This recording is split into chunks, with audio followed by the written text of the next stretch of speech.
ಈಗಾಗಲೇ ನಿಮಗೆ ತಿಳಿದಿರೋ ಹಾಗೆ 75ನೇ ವರ್ಷದ ಅಮೃತ ಮಹೋತ್ಸವವನ್ನು ಜಸ್ಟಿಸ್ ವಿ ಗೋಪಾಲಗೌಡ ಸಾಹೇಬರ ಹುಟ್ಟುಹಬ್ಬವನ್ನು ಆಚರಣೆ ಮಾಡ್ತಾ ಇದ್ದೀವಿ.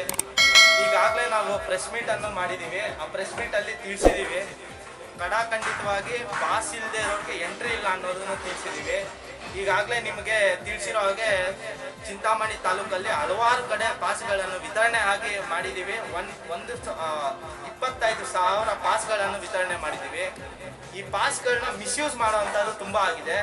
ಯಾವ ರೀತಿ ಮಾಡ್ತಾ ಇದ್ದಾರೆ ಅಂತಂದರೆ, ನಮ್ಮ ಹತ್ರನೇ ಗೊತ್ತಿಲ್ದಿರ ಅವ್ರಿಗೆ ಇನ್ಫಾರ್ಮೇಷನ್ ಗೊತ್ತಿದೆ. MIP ಪಾಸ್ ಅಂತ ಅವರೇ ಕ್ರಿಯೇಟ್ ಮಾಡ್ಕೊಂಡಿದ್ದಾರೆ, VVIP ಪಾಸ್ ಅಂತ ಅವರೇ ಕ್ರಿಯೇಟ್ ಮಾಡ್ಕೊಂಡಿದ್ದಾರೆ. ಈ ಒಂದು VVIP ಪಾಸು ನಾವು ಮಾಡಿಸಿಲ್ಲ, MIP ಪಾಸು ಮಾಡಿಸಿಲ್ಲ, ಬಟ್ ಅವರೇ ಸೆಲ್ಫ್ ಡಿಕ್ಲೇರ್ ಮಾಡಿಕೊಂಡು ಪಾಸ್ನ ಮಾರಾಟ ಮಾಡ್ತಾ ಇರುವಂಥದ್ದಾಗಿದೆ. ನೋಡಿ, ನಮ್ಮ ಆರ್ಗನೈಸೇಷನ್ ಕಡೆಯಿಂದ ಕ್ಲೀನ್ ಆ್ಯಂಡ್ ಕ್ಲಿಯರ್ ಆಗಿ ಹೇಳ್ತಾ ಇದ್ದೀನಿ, ಯಾವುದೇ ಒಂದು ಪಾಸ್ ಮಾರಾಟಕ್ಕಿಲ್ಲ, ಮಾರೋದು ಇಲ್ಲ, ಮಾರಾಟಕ್ಕೂ ಇಲ್ಲ. ಯಾರ್ಯಾರು ಮಿಸ್ಗೈಡ್ ಮಾಡ್ತಾ ಇದ್ದಾರೋ, ಯಾರ್ಯಾರು ಪಾಸ್ನ ಮಾರಾಟಕ್ಕೆ ಇರ್ತಾ ಇದ್ದಾರೋ ಅಂಥವರ ವಿರುದ್ಧ ಕಾನೂನು ಅಡಿಯಲ್ಲೇ ಕಾನೂನು ಕ್ರಮ ಕೈಗೊಳ್ಳೋದು ಮುಂದಾಗಿದ್ದೀವಿ. ನಿನ್ನೆ ಒಂದು ಇನ್ಸಿಡೆಂಟ್ ಆಗಿದೆ.